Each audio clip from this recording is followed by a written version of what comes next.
Hello बच्चों, कैसे हैं आप सब। आई होप आप सब ठीक होंगे, अपने घरों में बैठे होंगे और लॉकडाउन का पूरी तरह से पालन कर रहे होंगे। और होमवर्क कोचिंग के ऑनलाइन चैनल पर मैं आप सबका स्वागत करता हूं। आई होप कि आप अपनी चीज़ों को प्रॉपरली रिवाइज कर रहे होंगे, रिवीजन प्रॉपर कर रहे होंगे और एग्जाम की तैयारी अच्छे से कर रहे होंगे। ठीक है ना। तो आप सबको पता है कि अभी हमने थर्मोडायनामिक्स स्टार्ट करा है और उसमें हमने शुरू किया था वर्क।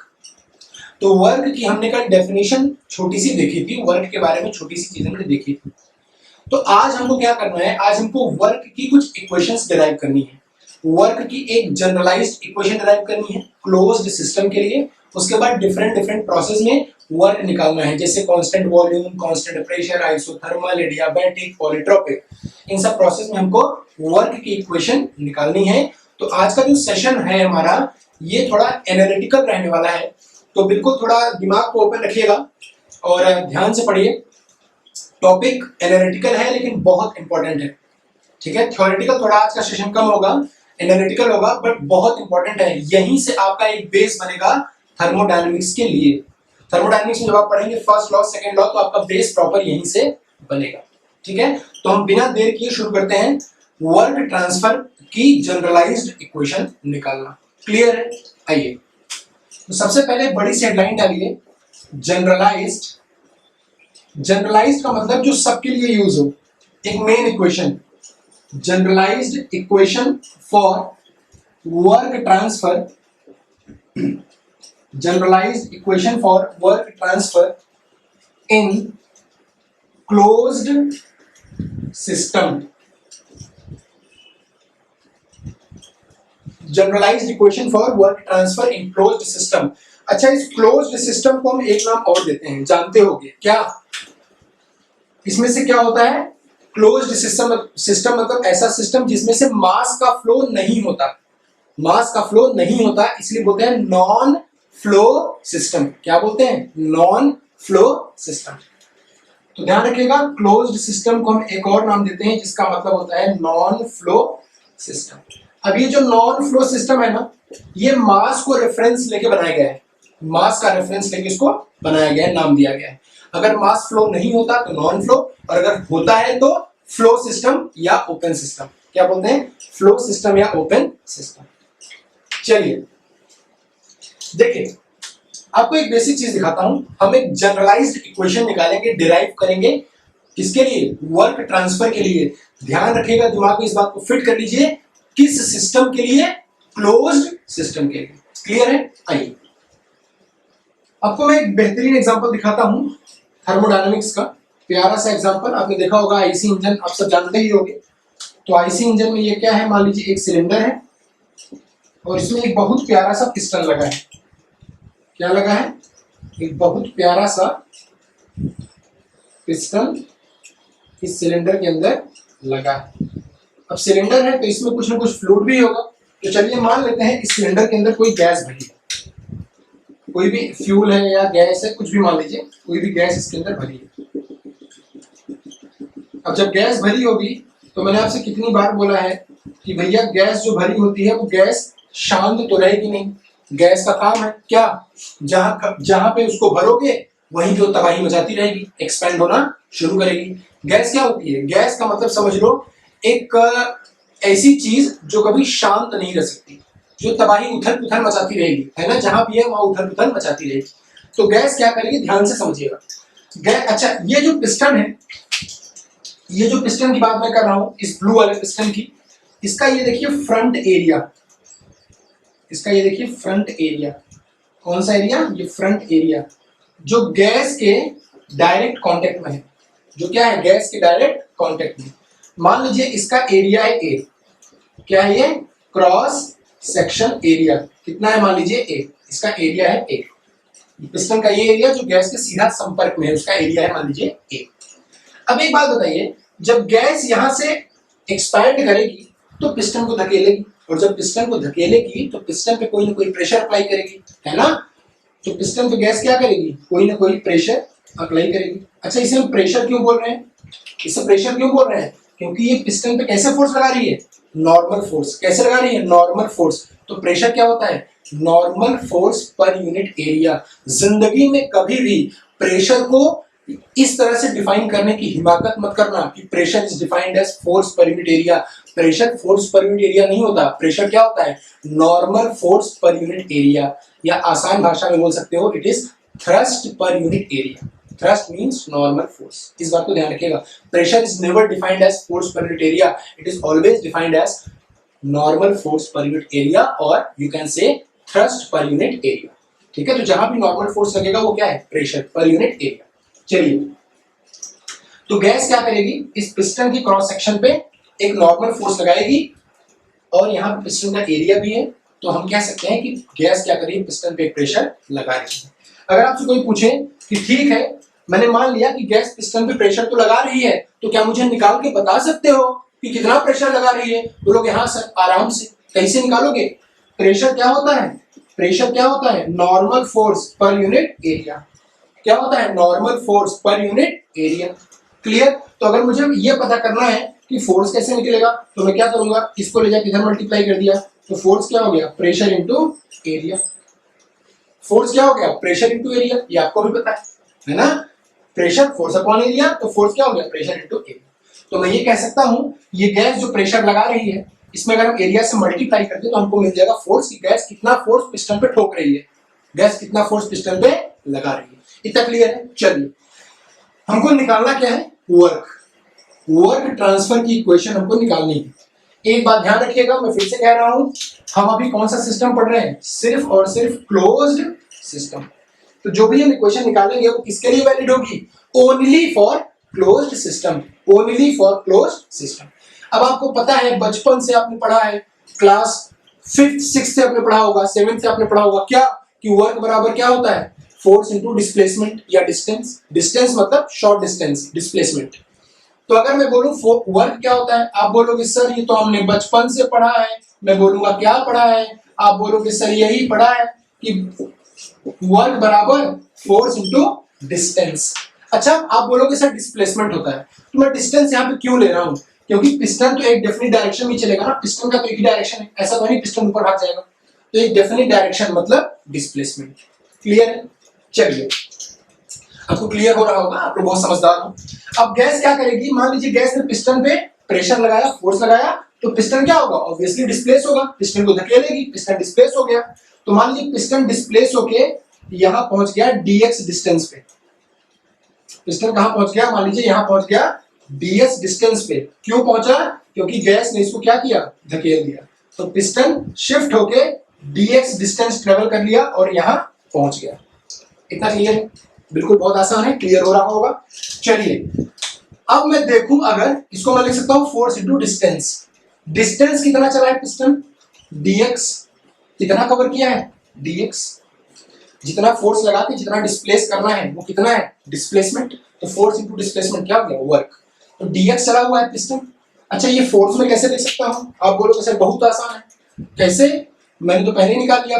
फोर्स कितना जाएगा? Pressure into area. Pressure into area. मैंने फोर्स पहले निकाल लिया ना, प्रेशर इंटू एरिया। क्लियर है? बहुत आसान है, ध्यान से देखो, बहुत आसान। अब मैंने क्या किया? इस प्रेशर को यहीं छोड़ दिया, और ध्यान दीजिए इस वाले टर्म पे, एरिया इंटू लेंथ क्या होता है? बचपन से पढ़े। आयतन क्या होता है? वॉल्यूम। क्या होता है? वॉल्यूम। तो क्या मैं इसको v लिखूं? क्या मैं इसको v लिखूं? नहीं, v नहीं लिखूंगा, तो क्या लिखूंगा? dv लिखूंगा। क्यों? क्योंकि डिस्टेंस बहुत छोटी है। डिस्टेंस बहुत छोटी है, एरिया तो पिस्टन का है, लेकिन डिस्टेंस बहुत कम चल रहा है। अगर डिस्टेंस बहुत कम चल रहा है तो वॉल्यूम भी कम ट्रेवल करेगा, वॉल्यूम भी कम ऑक्यूपाइड होगा। तो हम इसको लिखेंगे dv। क्या लिखेंगे? p into dv। क्या लिखेंगे? p into dv। तो मैं इसको लिख सकता हूं, अच्छा, जब वॉल्यूम कम चेंज होगा, जब वॉल्यूम में चेंज कम होगा तो वर्क भी कम मिलेगा, छोटा वर्क मिलेगा। तो मैं इसको लिख सकता हूं dw। क्या लिख सकता हूं? dw। देखिए, हम वर्क को एक स्पेशल सिंबल से दिखाते हैं, बट अभी आपको सिंबल पता नहीं है, इसलिए मैं आपको सिर्फ ये लिख रहा हूं कि हम वर्क को क्या लिख रहे हैं? dw। ठीक है? हालांकि हम वर्क को ऐसे नहीं लिखते, वर्क को लिखने का एक और तरीका होता है, मैं आपको थोड़ी देर बाद बताऊंगा, अभी देखते रहिए। तो यहां से क्या आ गया? dw बराबर p इंटू dv।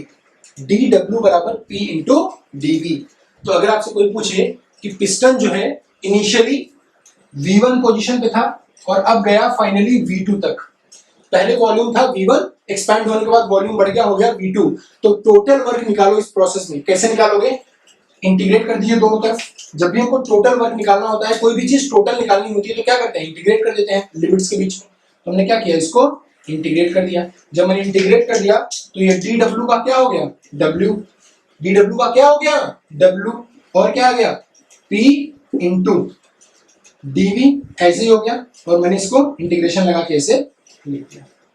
dw का w हो गया और इसको मैंने एज इट इज लिख दिया p into dv। p into dv। Clear? तो ये है आपकी जनरलाइज्ड इक्वेशन। ये है आपकी जनरलाइज्ड इक्वेशन। ध्यान रखिएगा, किसके लिए वैलिड है? वैलिड, ये क्वेश्चन एग्जाम में पूछते हैं। जितनी भी आप इक्वेशन थर्मोडायनामिक्स में पढ़ोगे या पढ़े हो, आईसी इंजन में पढ़ोगे, उन सब का वैलिडेशन बिल्कुल ध्यान रखना। वैलिडेशन एग्जाम में कई बार क्वेश्चन में पूछ देते हैं, डायरेक्टली क्वेश्चन ठोक देगा कि वैलिडेशन बता, ये क्वेश्चन किस कंडीशन में ये क्वेश्चन वैलिड होगी। तो आपको वो वैलिडेशन की कंडीशन पता होनी चाहिए। तो valid for closed system only. क्या लिखोगे? Valid for closed system only.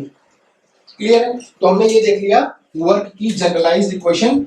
Highlight कर लीजिएगा इस पार्ट को, it is only valid for closed system. इतना क्लियर है? इतना क्लियर है? बताइए, आगे चले।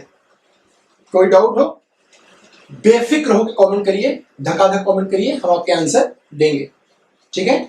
लॉजिकल कमेंट करिए, जो क्वेश्चन पूछ सकते हैं, जो क्वेश्चन लॉजिकल हो वो कमेंट करिए। ठीक है? चलिए, तो हमने देख लिया generalised equation for closed system, W equal to P into dV। अब आप इसको नोट करिए, मैं इसको इरेज कर रहा हूँ।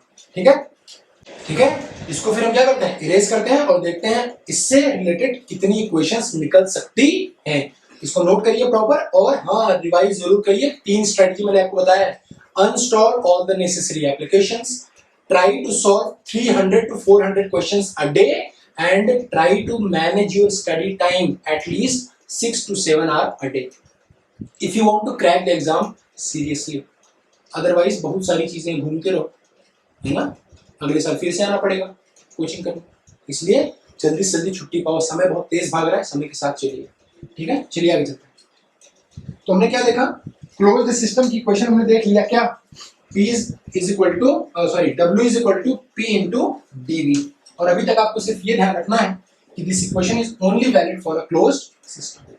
इसके बारे में हम और बहुत सारे assumption भी देखेंगे। अभी तो शुरुआत हुई है, अभी तो चलना बाकी है। ठीक है? चलिए, तो हमने क्या देखा? Equation W is equal to P into dV। W is equal to P into dV। Work transfer in a closed system is equal to integration of P into dV।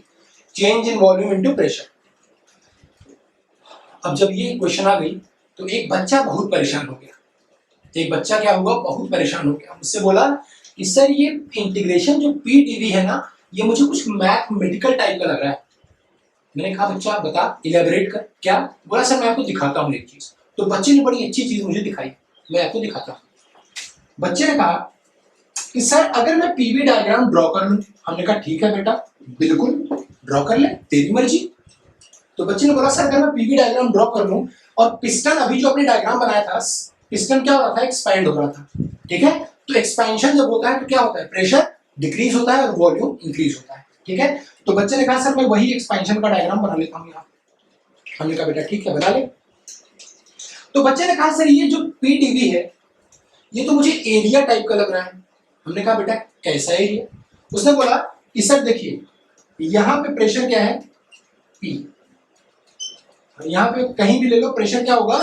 P। यहाँ पे प्रेशर P है, यहाँ पे P1 P2 जो भी ले लो। तो एक जगह मैंने कोई भी एक जगह चुन लिया, यहाँ पे प्रेशर क्या है? P। उसने बोला कि सर मैं सिस्टम की स्टेट को दिखा रहा हूँ, मान लीजिए स्टेट 1 है, यहाँ पे प्रेशर P है, तो मुझे एक और चीज दिखाना पड़ेगा, वॉल्यूम। उसने दिखा दिया V1। किसी सिस्टम की स्टेट को दिखाने के लिए कितनी प्रॉपर्टी चाहिए? 2 प्रॉपर्टी। पहले लेक्चर में हमने देख लिया है, इसको दोबारा रिवाइज करने की जरूरत नहीं। ठीक है? अब उसने बच्चे ने क्या बोला, ध्यान से समझिएगा। बच्चा बहुत इंपॉर्टेंट कॉन्सेप्ट बता रहा है, ध्यान से समझिए। बच्चा कह रहा है कि सर मान लीजिए अगर पिस्टन एक्सपैंड हो रहा है, पिस्टन चल रहा है, मूव कर रहा है, डिस्प्लेस हो रहा है। और मान लीजिए पिस्टन का डिस्प्लेसमेंट क्वासी स्टैटिक है, बहुत कम है, पिस्टन इतना कम मूव कर रहा है कि हमको दिखाई नहीं दे रहा है कि कितना चल रहा है ना। पिस्टन इतना कम मूव कर रहा है कि हमको दिखाई नहीं दे रहा है एक्चुअली पिस्टन कितना चल रहा है, मतलब पिस्टन का डिस्प्लेसमेंट बहुत कम है। तो अगर डिस्प्लेसमेंट बहुत कम है मेरे लाल, तो वॉल्यूम में चेंज भी क्या होगा, बहुत कम होगा। तो मान लीजिए पिस्टन शिफ्ट होके V1 से V2 आ गया। ध्यान से समझिएगा, इंपॉर्टेंट पॉइंट है डिस्कशन के लिए, बिल्कुल ध्यान से समझिएगा। अब ये जो V1 और V2 के बीच मैंने आपको गैप दिखाया है ना, ये सिर्फ आपको दिखाने के लिए इतना गैप मैंने दिखाया है ताकि आपको ये गैप प्रॉपर विजिबल रहे। अदरवाइज ये जो V1 से V2 का गैप है dv, so dv is very close to zero, dv is very close to zero, मतलब बहुत छोटा सेक्शन है। इससे फायदा क्या हुआ, बच्चा जो था ना मैथमेटिशियन था, रदरफोर्ड का बच्चा था, कह रहा है कि सर एक फायदा हुआ। हमने कहा क्या, बोला सर ये मैंने सबसे छोटा वॉल्यूम का जो चेंज लिया है, मैंने बहुत छोटी डिस्टेंस अज्यूम करी है, इसके पीछे कारण है। मैंने कहा क्या, बोला सर अगर किसी भी कर्व का, दुनिया में कोनो कर्व हो, कोई भी कर्व हो, अगर मैं उसका सबसे छोटा सेक्शन ट्रेस कर लेता हूं, सबसे छोटा सेक्शन काट लेता हूं, तो मुझे एक स्ट्रेट लाइन मिलेगी। मैं खुद भी शॉक कर गया, मैं खुद भी शॉक। मैंने कहा ऐसा होता है क्या, बोला हाँ सर आपको दिखाता हूं। मैंने कहा दिखा, बोला ये देखो सर, ये एक सर्किल है, देखने में कैसा लग रहा है, गोला सर्किल लग रहा है, इसका मैं सबसे छोटा सेक्शन ट्रेस कर लूं, सबसे छोटा सेक्शन काट लूं। हमने कहा काट के दिखा। तो बच्चे ने क्या किया, इतना छोटा सेक्शन काट लिया। जब इसने काटा तो मुझे नजर आया कि ओह ये तो एक स्ट्रेट लाइन है, ये तो एक स्ट्रेट लाइन है। See the mind blowing approach and mind blowing beauty of mathematics. दुनिया में किसी भी कर्व का सबसे स्मॉलेस्ट सेक्शन क्या होता है, एक स्ट्रेट लाइन। अगर आपको देखना हो, विजुअली प्रैक्टिकली देखना हो, आप सबने कुआं देखा होगा और कुएं का घेरा देखा होगा जिसमें हम पैर रख के पानी को खींचते हैं, ये कुआं है। तो आपने कुएं का ये वाला बाउंड्री, ऊपर वाली बाउंड्री देखी होगी कैसी होती है, सर्कुलर। इसका सबसे छोटा सेक्शन क्या होता है, एक ईंट होती है, ईंट से बनता है। और ईंट कैसी होती है, एक स्ट्रेट लाइन, एक स्ट्रेट लाइन। इस चीज को ध्यान रखिएगा, दुनिया में किसी भी कर्व का सबसे स्मॉलेस्ट सेक्शन क्या होता है, एक स्ट्रेट लाइन। तो बच्चा बहुत बड़ा मैथमेटिशियन था, बच्चे ने कहा कि सर यही कंसेप्ट मैं यहाँ पे यूज कर रहा हूँ। बच्चा मुझे क्या बता रहा है, पीडीवी के बारे में, क्या बता रहा है, पीडीवी के बारे में। अब देखिए बच्चे ने कहा सर ठीक है, मैंने सिस्टम की स्टेट मान ली, स्टेट 1, यहाँ पे मैंने प्रेशर दिखा दिया, यहाँ पे वॉल्यूम दिखा दिया V1, और पिस्टन मान लीजिए बहुत कम चला, छोटा डिस्प्लेसमेंट हुआ पिस्टन का, बहुत छोटा, स्मॉलेस्ट डिस्प्लेसमेंट हुआ। तो V1 से V2 पहुंच गया। मैंने कहा बेटा इसका फायदा क्या हुआ, बोला सर फायदा ही फायदा है। मैंने बोला क्या, बोला सर ये जो हमको कर्व दिख रहा था ना, अब ये लगभग एक स्ट्रेट लाइन हो गई। हमने कहा कैसे, बोला सर सबसे स्मॉलेस्ट सेक्शन क्या होता है, स्ट्रेट लाइन। हमने कहा हाँ सही बात। तो मैंने कहा बेटा इससे फायदा क्या हुआ, बोला सर इससे फायदा ये हुआ कि जब ये स्ट्रेट लाइन हो गया ना, स्ट्रेट लाइन, जब ये स्ट्रेट लाइन हो गया तो ये कांस्टेंट प्रेशर लाइन हो गई, मतलब प्रेशर यहाँ भी सेम ही है। हमने कहा बिल्कुल सही बात है। बोला सर जब ये स्ट्रेट लाइन हो गया तो ये क्या बन गया, एक रेक्टेंगल। हमने कहा बिल्कुल सही बात है, रेक्टेंगल तो बन गया। तो बोला सर जब रेक्टेंगल बन गया तो अगर मुझे इसका एरिया निकालना है, area of this rectangle, area of this rectangle, मैं क्या लिखूंगा, height into width, length into width. तो क्या लिख दिया इसने, P, लेंथ हाइट कितनी थी P इंटू विड्थ कितना था V2 माइनस V1, मतलब कितना dV। क्लियर। बच्चे ने बोला कि सर इस रेक्टेंगल का एरिया कितना हो जाएगा, dV इंटू P। हमने कहा अच्छा बेटा। तो उसने बोला कि सर ये तो छोटे सेक्शन का एरिया है, अगर मुझे पूरा एरिया निकालना है तो मुझे क्या करना पड़ेगा, इसको इंटीग्रेट करना पड़ेगा। ये एरिया कितना आएगा, dA, ये तो छोटा एरिया है ना, एकदम छोटा सेक्शन तो छोटा एरिया। तो dA बराबर क्या हो गया, P इंटू dV। अगर मुझे पूरे का एरिया निकालना हो तो मैं इसको इंटीग्रेट कर दूं, dA को इंटीग्रेट कर दूं, dV को इंटीग्रेट कर दूं, मेरे पास क्या मिल जाएगा, एरिया आ जाएगा। dA का बन जाएगा A और ये एज इट इज PdV। बच्चा बहुत बड़ा मैथमेटिशियन है, मैंने आपसे पहले ही कहा। बच्चे ने प्रूफ कर दिया कि ये जो PdV सर आप निकाले हो, इंटीग्रेशन PdV, ये वर्क है। हमने कहा हाँ। बोला सर मेरे हिसाब से तो एरिया आ रहा है इस डायग्राम का। मुझे एक पॉइंट और मिला और मैं बहुत खुश हुआ। मैंने कहा कि बेटा तुमने वो कमाल कर दिया जो आसाराम बापू आज तक नहीं कर पाए। बच्चा बड़ा खुश हुआ। हमने कहा बेटा तुमने मुझे एक चीज और दिखा दी कि ओ एरिया भी पीडीवी होता है, इंटीग्रेशन। बच्चा बोला हाँ। तो मैंने कहा एक बात बता बेटा, वर्क बराबर पीडीवी। मान लो क्वेश्चन नंबर 1, ध्यान से समझना, बिल्कुल सारे टेक्निकल पॉइंट के डिस्कशन चल रहे हैं हाई लेवल पे। वर्क बराबर पीडीवी, और एरिया बराबर भी पीडीवी, वर्क बराबर पीडीवी, एरिया बराबर भी पीडीवी। इसका मतलब अगर मैं इक्वेशन 1 और 2 को कंपेयर करूं फ्रॉम इक्वेशन 1 एंड 2, बिल्कुल ध्यान से समझिएगा, जो मैं बताना चाह रहा हूं वही पहुंचना। वर्क बराबर पीडीवी, एरिया बराबर भी पीडीवी, है ना। इक्वेशन 1 2 को कंपेयर करूं तो क्या मिल जाएगा मुझे कि वर्क बराबर एरिया ऑफ, वर्क बराबर एरिया, दोनों किसके बराबर है, पीडीवी के, मैंने कंपेयर कर लिया। वर्क बराबर एरिया, अब एरिया किसका, area of PV diagram, work बराबर एरिया ऑफ पीवी डायग्राम। समझ आ गया।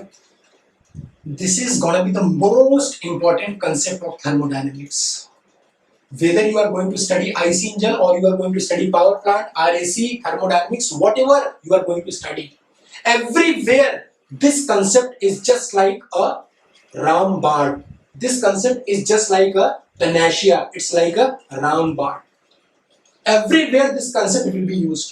हर जगह आपको निकालना होगा, हर जगह जब भी आप क्लोज सिस्टम पढ़ोगे ठोक दो क्या कि क्लोज सिस्टम का वर्क डन बराबर area of close system, area निकालो पीवी डायग्राम का बराबर वर्क डन आ गया क्लोज सिस्टम, बहुत सिंपल, ठीक है, समझिए।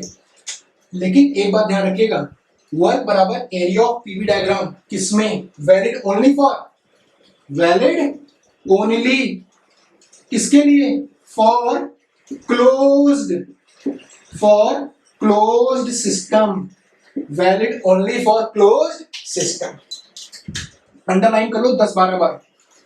वर्क बराबर इंटीग्रेशन, वर्क बराबर area of PV diagram, valid only for closed system. Clear हो गया।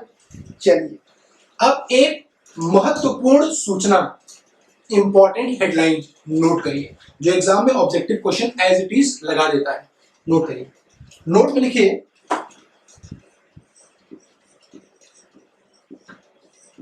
नोट में लिखिए व्हेन, जो मैंने किया है बस वही लिख रहा हूं, व्हेन, या ऐसे लिख लो, area of PV diagram, area of PV diagram when taken on volume axis, when taken on volume axis gives work transfer for closed system, area of PV diagram when taken on volume axis, इस बात को भी underline कर लेना, when taken on volume axis, area of PV diagram when taken on volume axis. हमने area जो लिया है, ये एरिया, इसका प्रोजेक्शन कहां लिया है, वॉल्यूम एक्सिस पे, इसका प्रोजेक्शन कहां लिया है, वॉल्यूम एक्सिस पे। वॉल्यूम को हम चेंज कर रहे हैं ना, इसका प्रोजेक्शन कहां लिया है, वॉल्यूम एक्सिस पे, ठीक है। प्रोजेक्शन समझ नहीं आया, प्रोजेक्शन आपको समझाता हूं, अगर आपको प्रोजेक्शन में कंफ्यूजन हो रहा हो, क्योंकि हम इसको लिखते हैं ना when taken on volume axis, तो इस पे लोगों को कंफ्यूजन हो जाता है। मैं आपको समझाता हूं प्रॉपर क्या है। ये क्या है, एक स्ट्रेट लाइन, ये क्या है, एक स्ट्रेट लाइन। अब मान लीजिए एक स्ट्रेट लाइन है, अब ऊपर से आप टॉर्च मारिए, जब ऊपर से आप टॉर्च मारेंगे, यहाँ पर मान लीजिए आपकी एक टॉर्च लगी है, आप टॉर्च मारेंगे तो टॉर्च की रोशनी कैसे आएगी, यहाँ से ऐसे निकलेगी और यहाँ से ऐसे निकलेगी, तो यहाँ पे एक शैडो बन जाएगी, यहाँ पे एक शैडो बन जाएगी। हम किसको किस एक्सिस पे प्रोजेक्ट कर रहे हैं टॉर्च को, वॉल्यूम एक्सिस पे, तो यहाँ पे एक शैडो बन गई, उस शैडो का एरिया कितना हो जाएगा, P इंटू dV। यही मतलब होता है area of PV diagram when taken on volume axis. इसका मतलब क्या होता है, वॉल्यूम एक्सिस पे लिया गया है, ठीक है। तो इसका मतलब यही होता है कि वॉल्यूम एक्सिस पे प्रोजेक्शन किया गया है। जब हम पीवी डायग्राम का एरिया वॉल्यूम एक्सिस पे लेंगे तो हमको क्या मिलेगा, क्लोज सिस्टम का वर्क ट्रांसफर। दिमाग में फिट कर लो, ये है जनरलाइज्ड इक्वेशन किसकी, वर्क ट्रांसफर की। Are we clear? Are we clear? Are you getting my point? What I am trying to say? Okay? चलिए इसको मैं इरेज करता हूँ, नोट करिए फटाफट। जो डाउट है कमेंट मारिए, वीडियो को लाइक करिए, शेयर करिए, सब्सक्राइब करिए, जितना हो सके अपने दोस्तों के साथ जिनको जरूरत है उनके साथ आप वीडियो को शेयर करिए, ताकि उनको भी घर बैठे कुछ फायदा मिल जाए, ठीक है। तो हमने अभी वर्क के बारे में क्या देखा, 2-3 चीजें हमने देख ली ध्यान से। पहला वर्क देखा हमने इंटीग्रेशन पीडीवी, ध्यान रहे सिर्फ क्लोज सिस्टम के लिए। और हमने क्या देखा, क्लोज सिस्टम का एरिया या area of PV diagram, area of PV diagram when projected या taken on volume axis gives what, work transfer in closed system, gives work transfer in closed system. यही अगर हम वॉल्यूम एक्सिस पे ले रहे हैं हमको क्लोज सिस्टम का वर्क मिल रहा है, अगर यही मैं करंट के प्रेशर पे ले लेता, प्रेशर एक्सिस पे ले लेता प्रोजेक्शन, तो क्या मिलता, ओपन सिस्टम का वर्क ट्रांसफर। ये हम लेटर ऑन देखेंगे, बाद में देखेंगे, ठीक है। अब चलिए ध्यान से समझिए। अब फिर वही बच्चा मेरे पास भागते भागते आया, उसने बोला सर आपने तो बेहतरीन तरीका बताया। हमने कहा बेटा क्या? बोला सर आपने ये बताया ना कि वर्क ट्रांसफर एरिया के बराबर होता है। मैंने बोला हाँ। अब समझो बच्चा दिमाग में क्या खुरापात कर रहा है। बच्चे ने बोला कि सर वर्क ट्रांसफर एरिया के बराबर होता है। हमने कहा हाँ बिल्कुल, क्लोज सिस्टम है। बोला अच्छा मैं आपको कुछ दिखाता हूँ, देखो। हमने कहा दिखा बेटा। तो बच्चे ने बहुत प्यारा सा स्केच बनाया पीवी डायग्राम का, बिल्कुल ध्यान से समझिए जो मैं बताना चाहता हूँ। बच्चे ने पीवी डायग्राम का बहुत प्यारा सा स्केच बनाया। बच्चे ने बोला ठीक है सर, मान लीजिए कोई सिस्टम है जिसकी स्टेट यहाँ है, तो मैंने इस स्टेट को दिखा दिया। मान लीजिए यहाँ पे प्रेशर क्या है, P1, यहाँ पे वॉल्यूम कितना है, V1। बच्चे ने बोला मान लीजिए गैस अपनी स्टेट को चेंज कर रही है या कोई सब्सटेंस अपनी स्टेट को चेंज कर रहा है। हमने कहा ठीक बात है, कोई बात नहीं। बोला सर स्टेट को चेंज करके 2 पे आ गया, स्टेट को चेंज करके 2 पे आ गया। जब 2 पे आ गया तो यहाँ का प्रेशर हो गया P2 और यहाँ का वॉल्यूम हो गया V2। यहाँ का प्रेशर हो गया P2 और वॉल्यूम हो गया V2। अब बच्चा बहुत चालाक, बच्चा बोला सर ये बात बताओ, ये जो मैं स्टेट चेंज कर रहा हूँ P1 से P2 या 1 से 2, ये तो मैं कई रास्ते से तय कर सकता हूँ। ये तो मैं इस रास्ते से भी आ सकता हूँ, इस रास्ते से भी आ सकता हूँ। हमने कहा बिल्कुल आ सकते हो। हमने कहा बिल्कुल आ सकते हो। तो बच्चे ने क्या किया, एक बार इस रास्ते से आया बच्चा 1 से 2, ठीक है। और एक बार बच्चा क्या किया, बड़ा शैतान बच्चा था। बच्चा एक बार बोला सर मैं इस रास्ते से जाऊंगा। स्टेट को चेंज करने के लिए आप अलग अलग रास्ते से आ सकते हो। मैंने आपको बताया था दिल्ली से नोएडा जाने के तमाम रास्ते किसी रास्ते से ले जाओ, ठीक है। तो बच्चा कहा कि सर आपने मुझे सिर्फ ये कंसेप्ट बताया कि एरिया बराबर वर्क डन इन क्लोज्ड सिस्टम, पीवी डायग्राम का एरिया बराबर वर्क डन इन क्लोज्ड सिस्टम। हमने कहा ठीक है। बच्चा बोला सर मैं स्टेट 1 से स्टेट 2 आ रहा हूँ, एक बार इस रास्ते से एक बार इस रास्ते से। अब आप मुझे बताइए दोनों रास्ते में, रास्ता ए और रास्ता B, path A path B, process A process B, किसमें वर्क डन ज्यादा मिलेगा, किसमें वर्क डन ज्यादा मिलेगा? आप बता सकते हो, बहुत आसान है। क्या देखना है, एरिया। जिसका एरिया ज्यादा उसमें वर्क डन ज्यादा, जिसका एरिया कम उसमें वर्क डन कम। अब आप इतने तो बुद्धिमान हो ही, इतना तो मैथ पढ़ाई होगी। अगर मैं ए के नीचे का एरिया निकालूं, पाथ ए के नीचे का एरिया किस एक्सिस पे, वॉल्यूम एक्सिस पे। पता है ना क्यों, प्रोजेक्शन किस पे, वॉल्यूम एक्सिस पे। तो ए के नीचे का अगर मैं एरिया निकालूं तो क्या आएगा, देखो ध्यान से, ये एरिया रहा है ए के नीचे का, आया।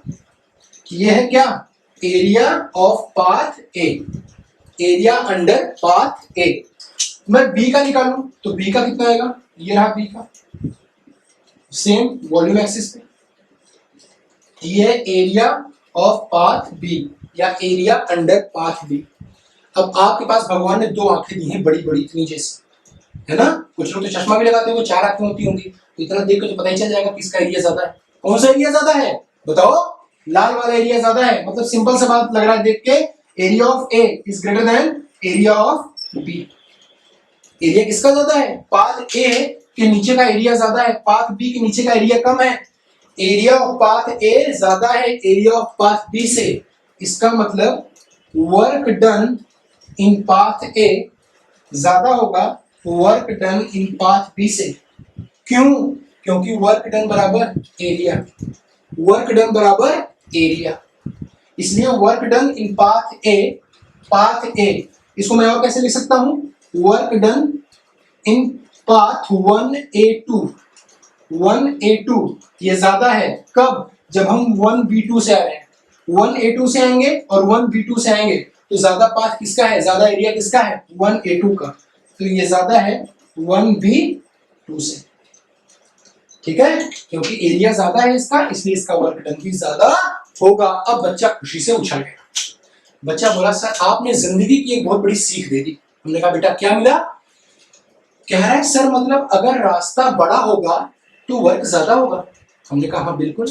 और आपको इतना तो पता ही होगा बेसिक, जब हम सेकेंड लॉ में आएंगे तब हम देखेंगे एफिशिएंसी के बारे में, आपको इतना तो भी पता ही होगा कि अगर वर्क ज्यादा है तो एफिशिएंसी भी ज्यादा होगी, अगर वर्क ज्यादा है तो एफिशिएंसी भी ज्यादा होगी। तो बच्चा बहुत खुश हुआ, बच्चा ने बोला कि सर जिस मतलब जो पाथ बड़ा है, जिस पाथ का एरिया ज्यादा है, जो पाथ लंबा है उससे वर्क ज्यादा मिलेगा, और जो पाथ छोटा है उससे वर्क कम मिलेगा। क्लियर? तो जिंदगी की सबसे बड़ी सीख आपको क्या मिली इस लेक्चर से? क्या मिली? इस सीख को दिमाग में फिट कर लेना, वो पाथ जितना बड़ा होगा वर्क उतना ज्यादा मिलेगा, एफिशिएंसी उतनी ज्यादा होगी। पाथ जितना छोटा होगा वर्क उतना कम मिलेगा, एफिशिएंसी उतनी कम होगी। और यही कारण है कि जब आप एग्जाम में तैयारी करते हो, चीजों को समझ के पढ़ते हो, मेहनत करते हो, लंबा रास्ता अपनाते हो, समझते हो, क्वेश्चन लगाते हो, पढ़ते हो, तो आपको चीजें ज्यादा दिन तक याद रहती हैं। क्यों? क्योंकि वर्क पाथ पे डिपेंड कर रहा है, एरिया पे डिपेंड कर रहा है। और अगर आप शॉर्टकट मेथड लगा के पढ़ते हो, छोटे मेथड लगा के पढ़ते हो, शॉर्टकट याद करते हो, दिमाग को शॉर्टकट शॉर्टकट शॉर्टकट शॉर्टकट याद कर रहे हो, तो आप जल्दी भूल जाते हो। क्यों? क्योंकि आपने वर्क ही कम किया, शॉर्टकट मारा ना, पाथ छोटा था तो एफिशिएंसी भी कम मिली और आप जल्दी भूल जाओगे। तो ध्यान रखना, वर्क क्या है? पाथ पे डिपेंड कर रहा है, क्योंकि एरिया पे डिपेंड कर रहा है। जिसका एरिया ज्यादा उसका वर्क ज्यादा, जिसका एरिया कम उसका वर्क कम। लंबा रास्ता अपनाओगे, मेहनत से पढ़ोगे तो एफिशिएंसी ज्यादा मिलेगी, वर्क ज्यादा मिलेगा। छोटा रास्ता अपनाओगे, शॉर्टकट मारोगे, एफिशिएंसी कम मिलेगी, वर्क भी कम मिलेगा। इसलिए लोग बोलते हैं कि अगर पैसा कमाना है तो मेहनत करके कमाओ, शॉर्टकट रास्ता मारोगे तो जल्दी बर्बाद हो जाओगे। क्यों? क्योंकि शॉर्टकट रास्ते में एफिशिएंसी कम आ जाएगी, एरिया कम हो जाएगा। समझ आया? ये क्या है? ना सिर्फ थर्मोडायनामिक्स की सीख है, बल्कि ये आपके जिंदगी की एक सबसे बड़ी सीख है। तो इसको बिल्कुल ध्यान से समझ लीजिए। क्लियर हो रहा है? क्लियर हो रहा है? चलिए, तो हमने क्या देखा कि वर्क एरिया पे डिपेंड करेगा, जिसका एरिया ज्यादा उसका वर्क ज्यादा। बच्चा फिर से मेरे पास आया, बोला सर ये कंफ्यूजन हो गया। हमने कहा क्या बेटा? बोला सर जब मैं पाथ ए को देख रहा हूं और जब पाथ बी को देख रहा हूं, पाथ ए को देख रहा हूं और पाथ बी को देख रहा हूं, दोनों में मुझे एक चीज कॉमन लग रही है। पाथ ए को देख रहा हूं, पाथ बी को देख रहा हूं, दोनों में एक चीज कॉमन लग रही है। हमने कहा बेटा क्या? बोला सर मैं ए से आऊं चाहे बी से आऊं, दोनों के लिए स्टार्टिंग पॉइंट और एंड पॉइंट सेम है। दोनों के लिए स्टार्टिंग पॉइंट और एंड पॉइंट क्या है? सेम। मतलब दोनों के लिए एंड पॉइंट, एक्सट्रीम पॉइंट 1 और 2 दोनों पाथ के लिए क्या है? सेम। लेकिन फिर भी दोनों में वर्क अलग अलग आ रहा है। इसका मतलब सर क्या है? हमने कहा इसका मतलब तू बता। बच्चा तुरंत बताया। बच्चा बोला कि सर पाथ ए से आऊं या पाथ बी से आऊं, दोनों में एंड पॉइंट तो सेम है, लेकिन वर्क तब भी सेम आ रहा है। इसका मतलब ये है कि वर्क एंड पॉइंट पे डिपेंड नहीं करता। वर्क एंड पॉइंट पे डिपेंड नहीं करता, क्योंकि अगर वर्क एंड पॉइंट पे डिपेंड करता होता प्रॉपर्टी की तरह, तो पॉइंट सेम थे, ए के लिए भी और बी के लिए भी। 1 इसका भी है और 1 इसका भी है, 2 इसका भी है, 2 इसका भी है, दोनों का एंड पॉइंट सेम है। अगर वर्क पॉइंट पे डिपेंड करता तो इस दोनों प्रोसेस में वर्क क्या था? बराबर। लेकिन एंड पॉइंट सेम है, बावजूद इसके वर्क दोनों पाथ में अलग अलग आ रहा है। इसका मतलब क्या आया? See the mind blowing approach. इसका मतलब क्या आया? Work is not a point function. Work is not a point function, it is a path function. Work depends on the path followed by the process. It do not depend on end point. So work is not a property. Work does not depend on end point. It is not a property. दुनिया की हर वो चीज जो end point पे depend करती है वो property होती है। तो ये वर्क एंड पॉइंट पे डिपेंड नहीं कर रही है। देख लो, एंड पॉइंट दोनों प्रोसेस में सेम है, दोनों पाथ में एंड पॉइंट सेम है, लेकिन वर्क अलग अलग है। 1A2 का वर्क ज्यादा है, 1B2 का वर्क ज्यादा है। क्यों? क्योंकि ये पाथ लंबा है, ये पाथ छोटा है, तो इसका एरिया ज्यादा है, इसका एरिया कम है। तो दो चीजें सीखने को मिली कि वर्क एंड पॉइंट पे डिपेंड नहीं करता, मतलब वर्क पॉइंट का फंक्शन नहीं है। तो किस पे डिपेंड कर रहा है? किस पे डिपेंड कर रहा है बताओ? पाथ पे। तो कैसा फंक्शन है? Path function. कैसा फंक्शन है? Path function. लिख लो, नोट करो, देखो कंसेप्ट दिमाग में धकाधक फ्लो कराओ। कंसेप्ट बहुत इंपॉर्टेंट है, कंसेप्ट पकड़ो, मेहनत करो। पाथ लंबा, प्रोसेस ज्यादा, पाथ लंबा, एरिया ज्यादा, एफिशिएंसी ज्यादा। तो हमको क्या सीखने को मिला? इंपॉर्टेंट पॉइंट्स लिखे, इंपॉर्टेंट पॉइंट्स। अब इस इंपॉर्टेंट पॉइंट्स को बिल्कुल ध्यान से समझिए, इंपॉर्टेंट पॉइंट को बिल्कुल ध्यान से समझिए। पहला पॉइंट क्या है? देखिए, पहला पॉइंट ये है कि for path A and path B, for path A and path B, the end points are same, the end points are same. Path ए और पाथ बी के लिए दोनों एंड पॉइंट को देख लो, क्या है 1 एंड 2 दोनों के सेम है, बट ब्रैकेट लिख लो एंड पॉइंट कौन कौन से हैं 1 and 2, but work transfer is different, work transfer is different for different paths, for different paths. Path ए और बी के लिए वर्क ट्रांसफर सेम नहीं है जबकि एंड पॉइंट सेम है। इसका मतलब क्या है, दूसरा पॉइंट लिखोगे इंपॉर्टेंट पॉइंट में, इसका मतलब it means work transfer is not, underline the word, is not a point function, क्योंकि पॉइंट पे डिपेंड ही नहीं कर रहा, it is not a point function. Clear? तो पॉइंट फंक्शन नहीं है वर्क, क्या है, क्या है, पाथ फंक्शन। क्या है, path function. It is a बड़ा बड़ा लिख रहा हूं, एग्जाम में क्वेश्चन ठोकते रहते हैं हर साल, ध्यान रखना। It is a what, path function. Work transfer is a path function. Work transfer एक पाथ का फंक्शन है। It depends on path followed by the system and does not depend on the end points. Clear है?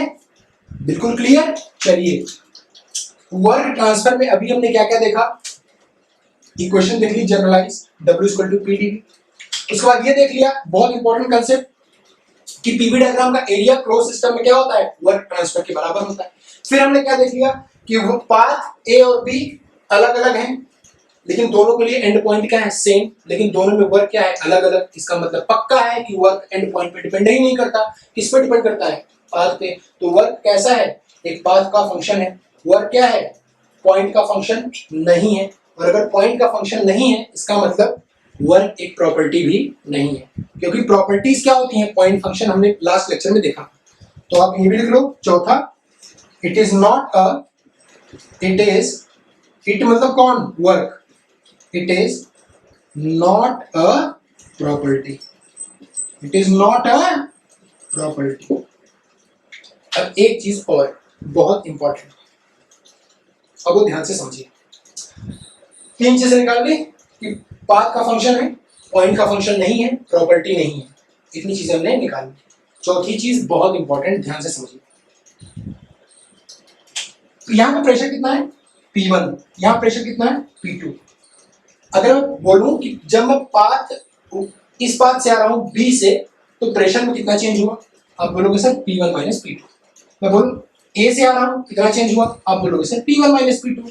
दोनों path में change कितना होगा pressure का, P1 minus P2, क्योंकि प्रेशर एक प्रॉपर्टी है, प्रॉपर्टी ऑब्वियसली एंड पॉइंट पे डिपेंड करती है, पाथ से उसका कोई लेना देना नहीं है। तो प्रेशर को आप कैसे लिख सकते हो, P1 माइनस P2। प्रेशर को आप लिख सकते हो P1 माइनस P2। वॉल्यूम अगर मैं आपसे पूछूं तो वॉल्यूम क्या लिख सकते हो, V1 माइनस V2। क्या लिख सकते हो, V1 माइनस V2। लेकिन कभी जिंदगी में देखा है आपने, डिप्लोमा से लेके बीटेक से लेके किसी भी एग्जाम में आपने देखा है कि वर्क लिखा हो W1 माइनस W2, देखा है? नहीं। वर्क को कभी हम W1 माइनस W2 नहीं लिखते। अब मैं आपको बताता हूं ऐसा क्यों नहीं लिखते। W1 क्या है, W1 क्या है, ध्यान से समझिएगा। W1 क्या है, work at point 1, work at point 1, point 1 पे वर्क, पॉइंट पे वर्क डिफाइंड ही नहीं। जब मैं पॉइंट 1 पे खड़ा हूं, अभी मैं पॉइंट 1 पे खड़ा हूं, मैं कोई वर्क कर रहा हूं, नहीं कर रहा हूं। क्यों? क्योंकि मेरा मूवमेंट जीरो है, डिस्प्लेसमेंट हो ही नहीं रहा। अब जब मैं एक पॉइंट पे खड़ा हूं तो मैं डिस्प्लेसमेंट नहीं कर रहा हूं, तो वर्क क्या खा करूंगा, नहीं कर पाऊंगा ना। तो जब तक मैं खड़ा हूं, किसी पॉइंट पे हूं, वर्क डिफाइंड है ही नहीं, क्योंकि वर्क किसी पॉइंट पे डिफाइंड हो ही नहीं सकता, जब क्योंकि डिस्प्लेसमेंट होगा ही नहीं। ठीक है? ऐसे ही W2 क्या है, वर्क एट पॉइंट 2। फिर मैं यहां आके खड़ा हो गया, जब मैं यहां खड़ा हूं तो मैंने कोई काम कर रहा हूं मैं, नहीं। क्यों? क्योंकि मैं एक जगह खड़ा हूं, डिस्प्लेसमेंट जीरो है, तो मैं काम नहीं कर रहा हूं। ध्यान रखिएगा, वर्क किसी पॉइंट पे डिफाइंड हो ही नहीं सकता। वर्क तभी दिखेगा जब वो ट्रांसफर होगा, वर्क तभी दिखेगा जब वो ट्रांसफर होगा। इसलिए मैंने आपको कल बोला था, work is also known as an energy in transit, तब दिखेगा जब ट्रांसफर होगा। भूल गए, वर्क ना भी कोई चीज है ही नहीं। क्या है वर्क? ट्रांसफर। क्या है वर्क? ट्रांसफर। तो वर्क को हम ट्रांसफर होगा तभी देख सकते हैं। तो W1 माइनस W2 लिख ही नहीं सकते, क्योंकि यहाँ पे भी स्टेशनरी है, यहाँ पे भी स्टेशनरी है। हाँ, इसके बीच में ये चला है, तो मैं कैसे लिखूंगा? W, ध्यान से समझिएगा, इसको मैं कैसे लिखूंगा? W1 से 2, W1 से 2। जब मैं 1 से 2 चलूंगा तभी तो वर्क दिखेगा। तो 1 से 2 जब मैं चला, 1 से जब मैं 2 चल रहा हूं तो मैंने कितना वर्क किया। तो वर्क को कभी हम W1 माइनस W2 नहीं लिखते, हम W1 लिखते हैं W1 से 2। इस तरह के सिंबल्स हम इसको डिनोट करते हैं। तो जब हम वर्क को W1 माइनस W2 नहीं लिख सकते, मतलब एग्जैक्ट डिफरेंस के फॉर्म में नहीं लिख सकते, W1 minus W2 exactly difference के फॉर्म में हम वर्क को नहीं लिख सकते। इसका मतलब वर्क क्या है? एग्जैक्ट डिफरेंशियल नहीं है। एग्जैक्ट डिफरेंशियल क्यों नहीं है? क्योंकि हम इसको डायरेक्टली डिफरेंस के फॉर्म में नहीं लिख सकते। मेरी औकात नहीं, मैं वर्क को W1 माइनस W2 लिख दूं, है ना? एग्जैक्ट डिफरेंशियल नहीं है। तो क्या है? क्या है? Inexact differential. इनएग्जैक्ट मतलब हम इसको एग्जैक्टली डिफरेंस के फॉर्म में नहीं लिख सकते। तो क्या है? Inexact differential. तो नेक्स्ट पॉइंट ध्यान रखिएगा, पांचवा पॉइंट बहुत इंपॉर्टेंट है। इट मतलब work, it is an inexact, it is an inexact differential, it is an inexact differential. Clear? तो इतनी चीजें वर्क के बारे में ध्यान रखिएगा। एक बार मैं आपको छोटा समराइज कर देता हूं, हमने वर्क के बारे में कौन कौन से पॉइंट देखे हैं। एक मिनट दीजिए, मैं आपको समराइज करता हूं कि वर्क के बारे में हमने कौन कौन से पॉइंट इंपॉर्टेंट देख लिए। और इन सारे पॉइंट्स को मैं आपको इसलिए समराइज कर रहा हूं क्योंकि आप कॉपी के किसी कोने में आप इसको ना लिख दें, आप इसको बड़ी बड़ी हेडलाइन डाल के इंपॉर्टेंट पॉइंट मार्क करके कॉपी के बीचों बीच नोट करिए। ये सारे ऑब्जेक्टिव क्वेश्चन है जो एग्जाम में कहीं ना कहीं पूछे गए हैं, आप वही सब उठा के देख लो। तो हमने क्या देखा वर्क के बारे में? सो वर्क इज, आपसे कोई पूछे क्या है वर्क? वर्क इज, आप बोलोगे कितनी चीज बताऊं? पूछ कितनी चीज बतानी है? 1 2 3 4 5। पहली चीज लिख, work is a path function. Work is a path function. पूछो और बताऊं? बोलो नॉट अ प्रॉपर्टी, एक प्रॉपर्टी नहीं है। It is not a property. कोई बोलेगा प्रॉपर्टी क्यों नहीं है? बोलोगे तीसरा पॉइंट देखो, क्या? Does not depend, does not depend, does not depend किस पे? On and points, does not depend on and points. और क्या देखा हमने? सबसे इंपॉर्टेंट चीज क्या देखी? In exact differential, in exact differential. इसको आप डायरेक्टली डिफरेंस के फॉर्म में नहीं लिख सकते। अब हम वर्क को दिखाते कैसे हैं? आपको दिखाता हूं वर्क को हम दिखाते कैसे हैं।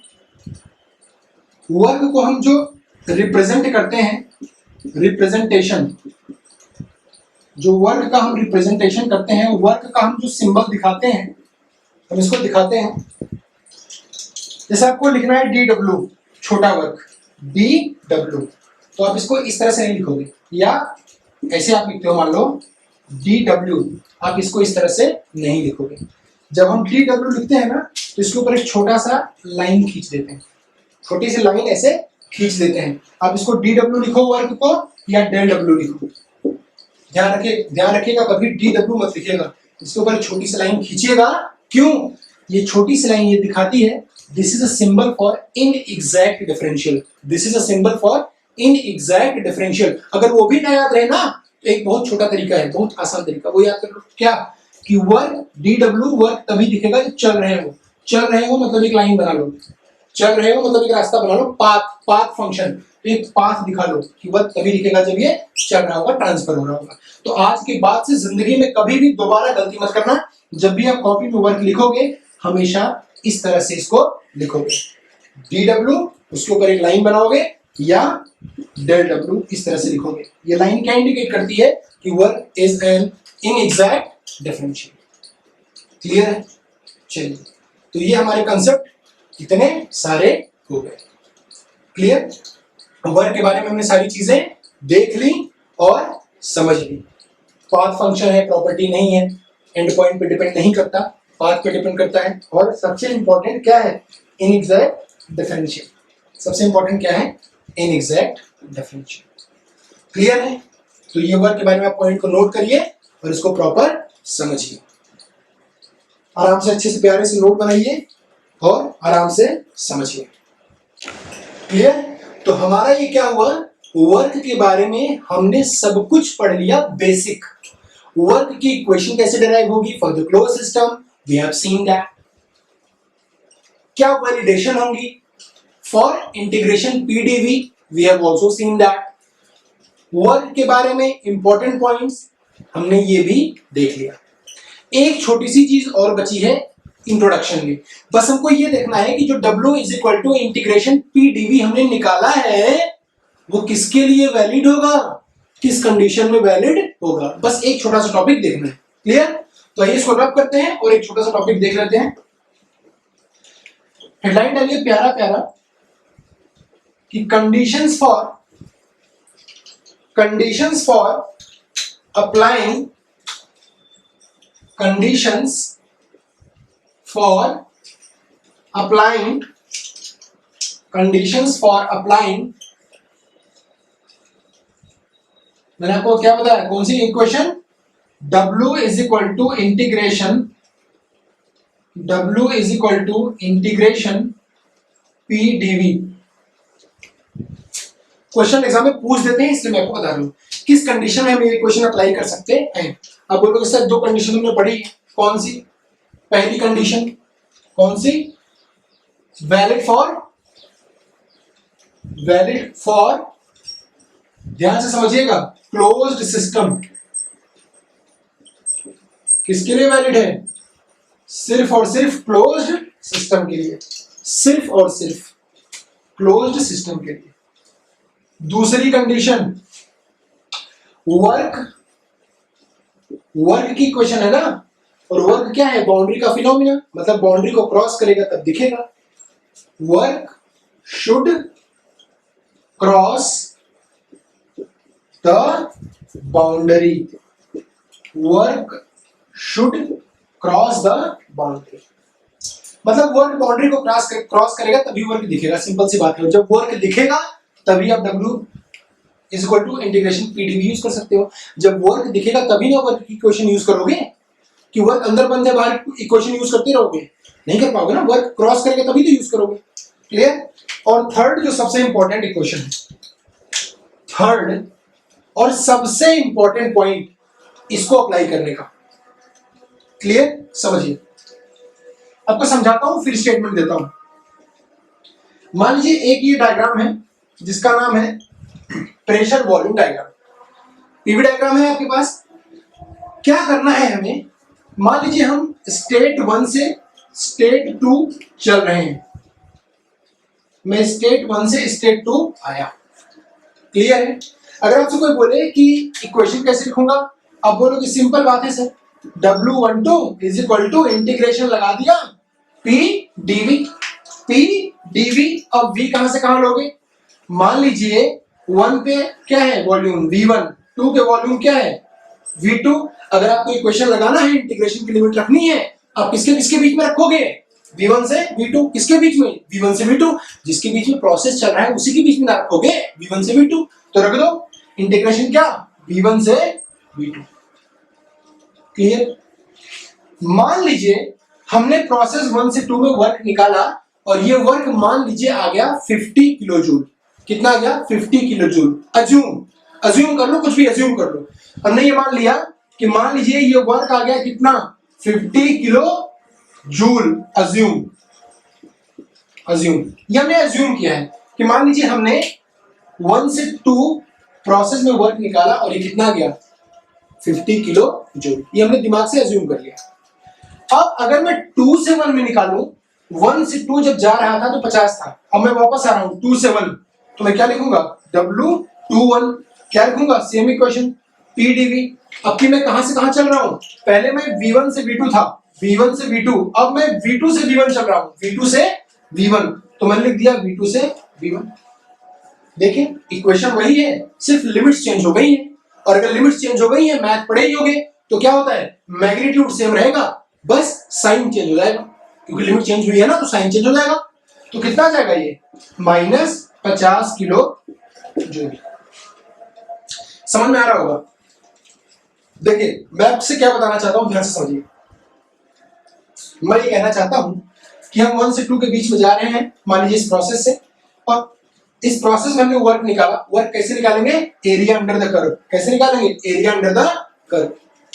एरिया अंडर द कर्व हमने निकाल लिया, 1 से 2 के बीच का एरिया निकाल लिया वॉल्यूम एक्सिस पे।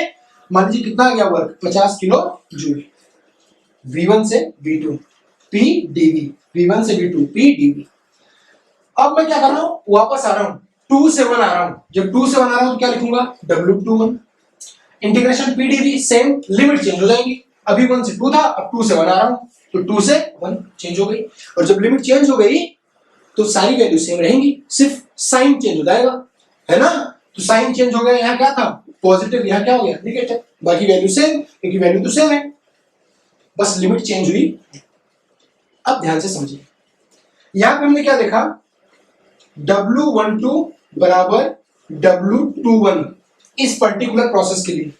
W12 बराबर W21, मैग्नीट्यूड सेम है, सिर्फ साइन चेंज हो रहा है। साइन को मारो गोली, साइन का मतलब है ये क्या है, एक्सपेंशन है, और ये क्या है, कंप्रेशन है। This is work done by the system, this is work done on the system. ठीक है, चलिए अब हमने देखा W12 W21 के बराबर है, 12 21 के बराबर है, और हमको पता है W12 मतलब एरिया ऑफ 12, W21 मतलब एरिया ऑफ 21। 12 का ऊपर कैसे निकलेगा, 12 का एरिया, 21 का ऊपर कैसे निकलेगा, 21 के नीचे का एरिया। वर्क बराबर क्या है, एरिया, तो W12 बराबर A12 area of 12, W21 work done in this process 2 to 1 is equal to area under the curve 2 to 1, same हमने ये देखा, वर्क डन बराबर एरिया। अब एक चीज बताइए, एरिया ऑफ 12 और एरिया ऑफ 21 बराबर है, इस बात को बहुत ध्यान से समझिएगा। एरिया ऑफ 12 और एरिया ऑफ 21 बराबर है, मतलब 1 से 2 के नीचे का एरिया और 2 से नीचे का एरिया, 1 से 2 के नीचे का एरिया और 2 से 1 के नीचे का एरिया एग्जैक्टली बराबर कब होंगे, बताइए कब बराबर होंगे।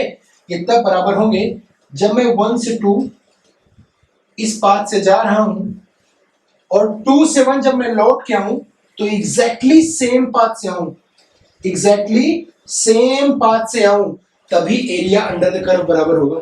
अदरवाइज अगर मैं 1 से 2 गया, इसका एरिया कुछ मिला, मैं 2 से 1 किसी और रास्ते से आ गया, उसका एरिया कुछ और हो जाएगा, है ना।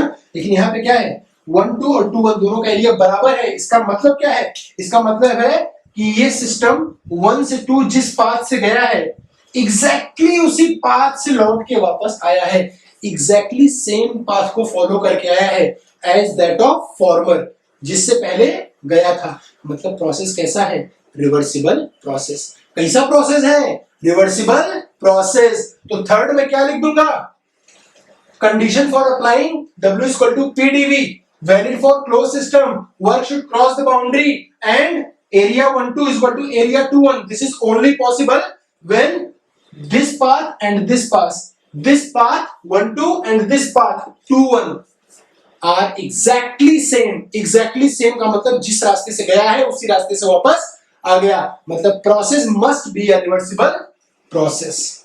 The process must be a reversible process. Process must be a reversible process. और इस वाली कंडीशन को बिल्कुल ध्यान रखिएगा, अंडरलाइन कर लीजिएगा, the process must be a reversible process. तो हमने क्या देखा, W is equal to P DV apply करने की 3 कंडीशंस हैं। कौन कौन सी, क्लोज सिस्टम में अप्लाई करोगे, वर्क बाउंड्री को क्रॉस करना चाहिए, और प्रोसेस एक रिवर्सिबल प्रोसेस होना चाहिए। Are we clear about that? Okay, so today we have seen all the important aspects of work transfer. आज हमने सारे इंपॉर्टेंट महत्वपूर्ण पहलू वर्क के देख लिए, वर्क के बारे में पढ़ लिया, वर्क की जनरलाइज्ड इक्वेशन हमने डिराइव की है। अब हम नेक्स्ट लेक्चर में क्या करेंगे, सारे अलग अलग प्रोसेस में वर्क ट्रांसफर निकालेंगे। अलग अलग प्रोसेस में हम वर्क ट्रांसफर निकालेंगे अपने नेक्स्ट लेक्चर में। कांस्टेंट वॉल्यूम में, कांस्टेंट प्रेशर में, कांस्टेंट टेम्परेचर में, एडियाबैटिक में, पॉलीट्रॉपिक में। ठीक है, तब तक आप सारे फैकल्टी मेंबर्स को इनकरेज करिए, उनको सपोर्ट करिए, होमवर्क कोचिंग को फॉलो करिए, चैनल को सब्सक्राइब करिए, लाइक करिए और अपने दोस्तों के साथ जिनको जरूरत है मैकेनिकल की, सिविल की, बायो की, मैथ की, ज्यादा से ज्यादा वीडियो को शेयर करिए और बने रहिए हमारे साथ। Thank you so much.